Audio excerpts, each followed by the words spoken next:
Well, I'm excited for it for a lot of reasons. Number one, because there's so much buildup for it, and it's always been exciting going back to year one, but never heard it talked about and bandied about like it is right now. I think it'll be huge for recruiting. I don't think there's any question about that. We moved it back a week with one goal in mind, which was to give every student in Indiana the opportunity to be at it because of the fall break. And I think we'll have a lot of fun. I'm looking forward to seeing the timeline tonight and seeing what we need to tweak, what we need to add. I think our crew has done a great job of putting it together, and we've had more crowd control conversations than we've ever had. But at the same time, there's going to be room for everybody to come. And I think by the fact the way they're opening the doors, there won't be that mad rush, mad dash. And I hope we just absolutely pack it. And I hope that everybody that runs the fire department took a trip to the Bahamas this week, so we can have standing room only in there, and not have anything to think about. Just let them all come in there and have a great time. And that'll be a fun night. It'll be very unscripted for the players. Let them go and have a great time. Now practice that afternoon be a little different, but I think it'll be fun. Oh, I think there's progress everywhere. I really do. And today we'd gone about an hour and 15 minutes on Thursday. Then we had a full practice on Friday, Saturday, and Sunday night. So at some point, the practice is always going to hit a wall. And the mental toughness part of getting over it is so crucial. And that's where your defense has got to be. It's got to be there consistently. And I think whether it's the talk, whether it's the hands being active, whether it's your weak side defense, whether it's your ability to block out, challenge shots, all those things go together. So what it really comes down to is, are we doing that when we get tired? And we're getting better at it, but that's something we've just got to build on every day, because we've spent so little time on any type of full court work in the preseason. But we've spent more and more time obviously on full court work since practice started. So I think we're better in every area, but it'll truly be tried and tested based how they play when they're under fatigue day after day. So I'll have a better understanding of that probably in about a week to 2 weeks. Is there any specific aspect that you look at and say, "Oh, this is what we have to do to be a better defense"? Oh, no, I think it's everything. I mean, I think we're already better because there's more length. There's more athleticism. I mean, over the last 4 days of just looking how hard it is for people to score at the basket is a big thing. So I think we can put a lot of pressure on the ball. I think we can the biggest thing for me is going to be like it was last year. Can our transition defense keep taking steps? Can our shot clock defense keep taking steps? Because in between, I think we're going to be able to create a little havoc. But it's when the breakdowns come.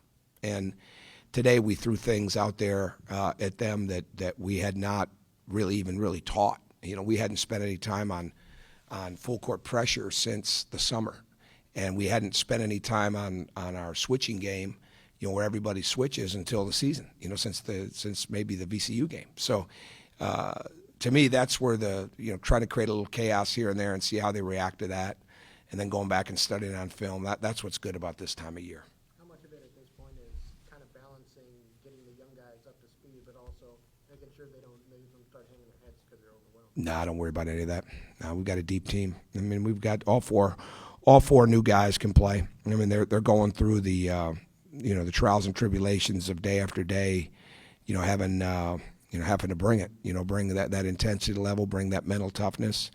So all four of them can play, and I think our coaching staff does a really good job of understanding that and reminding them of that. I think our players really get that. There's a mutual respect amongst this team, and it was there last year for the most part, and it's really there right now. And you saw just how excited they were with Peter, doing something at the end of practice that's, we don't practice that. And they really care about these guys, so I'm not worried about that. But what they have to understand is that bringing it day after day is what's going to give them the opportunity for the minutes, and I think they're seeing that. The work ethic and the focus seems to be really high. Are you happy with that at this point? Oh, yeah, absolutely. The work ethic has been tremendous. I mean, no question about it. Focus is really good, and have not even really tried to bring a lot of chaos to the practice of situations and things of that nature yet. That'll come. But again, it's just a matter of doing it at a high level day after day if they really want to be good, and that's what we've got to see. But there's no question 4 days in, and through this whole preseason, their focus level and their work ethic has been really good. How much has gotten getting to work with the freshmen during the summer, that new rule? Monumental, just absolutely monumental. I mean, it really is, because they get some technique training. The good news about all 4 of those kids is they've been well coached. I mean, there's no question they've been well coached in high school in the summer, and so they already brought some understanding. But when it comes to trying to teach what you're trying to teach with the technique and the terminologies and all those type of things, that helps. That helps a great deal. But there's no substitute for going at it day after day. I mean, we've had 2 hours a week, and all of a sudden we haven't. This is the shortest practice we've had. So, it's a whole different mindset that they have to create. But it certainly helped. Some of the rebounding, obviously, how strong a rebounding team can this? How strong do you need to be? Oh, I think they've got to be strong in every area. So, I mean, especially if they want to win the way that they want to win, the way that we're, building towards winning. I mean, we've got to be strong in every area. And the offensive rebounding is something much like the blocking out. We haven't spent any real quality time on that. Some of that you're looking for the natural instincts, the natural toughness. Well, now it's really time to build the technique, to build the tenacity time after time, and to help remind them of the skills that they need to have to be successful at that. But really, rebounding comes down to mindset and toughness, and a certain amount of speed and quickness as much as anything else, and then just being able to absolutely fight for the basketball. That's where the 50-50s come in. So I think they can be a really good, bordering on great rebounding team. Today, we're not there, but I mean, we're also 4 days in. Is it fair to call Will maybe a competitive leader, a guy who really drives the competitiveness? I think he's extremely competitive, but he's not alone. Leadership is ongoing. I think it's collective. I think everybody brings something different. I think a real leader stands out by the way that they bring it consistently day after day, but very importantly on this team, how they bring it out of their teammates. So if it's the competitive edge, if it's the verbal edge, if it's the lead by example edge, though they're all leading by example. I mean, it's not like anybody's not working hard. So I think Will does bring that, but it can't just be singular. It's got to be a lot of people, that bring that out in one another. And I thought today, with the way the rebounding drills were set up and things like that, it brought out tremendous competition in each other.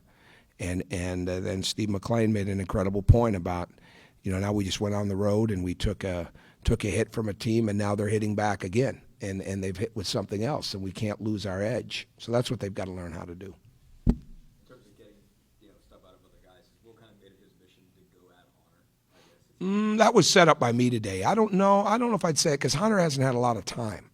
Hunter 2 weeks ago was in very limited minutes with us. It's really amazing, I mean, what he's doing. And it's made a big difference. I mean, 2 weeks literally from today, he was on a 30-minute, he could do 30 minutes, couldn't even do the full 40 minutes. So to see where he's at, it's fantastic. I mean, he just brings another level of edge. And it's fun watching him get better day after day. I mean, if you watched Friday night, and I'm not even sure how much they showed, but he was playing like his arms were stuck, in his hands were in his pockets. I mean, he wasn't spreading out and playing. He's got a plus eight wingspan, and now more and more every day, he's bringing more of that to the forefront, not just in blocking shots and getting rebounds, but in trying to be more active defensively. And it'll be fun to watch him because he didn't get some of that learning, on the court that the other guys got. But those two going at it together, I mean, Will's going to bring it out in about anybody he goes against. So that was just by design today, and tomorrow it'll probably be somebody else. Yogi and Cody obviously had a great symmetry, I guess you could call it, in AAU. How much can that help just the overall play? I think mutual respect and their talent has more of it, because it's been a while since they played together before they were here. So I think they're both extremely unselfish players. They both have a different gear. They both have a different edge. And as far as for somebody of the size of Cody and the size of Yogi, I'd put their vision and be able to make their teammates better up with anybody's. So I think that helps, but I think it helps our entire team. You mentioned Connor coming back from his injury. Obviously, Christian was sort of Mm-hmm. had some hamstring stuff as well. But are they both back to? No, I don't think Christian's conditioning and he's carrying more strength, which is more body weight too. So it's going to take a while for those guys, but we don't have unrealistic expectations for where their conditioning should be. And I think what we're doing now is really trying to make sure that we're not practicing certain guys. I mean, constantly. There's got to be more substituting.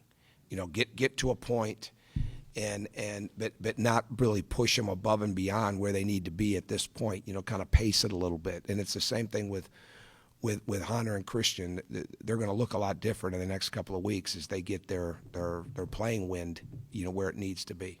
How about Maurice? Just what are you seeing that's maybe different out of him? More confidence offensively, way more confidence offensively. Still too quiet, and is just a product of not having to practice, the last couple of years and understanding the consistency that's got to be there. But he shot this way that you saw today. He's been shooting that way the entire time since we've been in full practice mode, and he shows flashes defensively. He's got to get the same confidence and swagger on the defensive end that he has on the offensive end. And then the swagger on the offensive end will go up that much more. I mean, he can do a lot of things. And right now it's not about where he is or isn't athletically, where he is or isn't strength-wise. It's more about where he is, with understanding that he's got to be a great teammate vocally and really, really inspire guys, not only with his offense but with his defense, because he's fully capable. He certainly seems to be moving more fluidly than he did even when we saw him playing 2 years ago. I haven't thought of it like that. I mean, I've just watched them more on the day-to-day, and it's way better than what it was, obviously, this year. I'd have to go back to films to watch that. They've done a lot of work here, so you're probably right. They've done a lot of work with building his gait, helping get his gait right, and his legs, they're different looking legs, and so getting that stride right. Maurice, this program is an incredible example of whatever it takes to help somebody be healthy, and Maurice is the poster child for that, because we have incredible doctors here in Dr. Alfeld and Dr. Rink.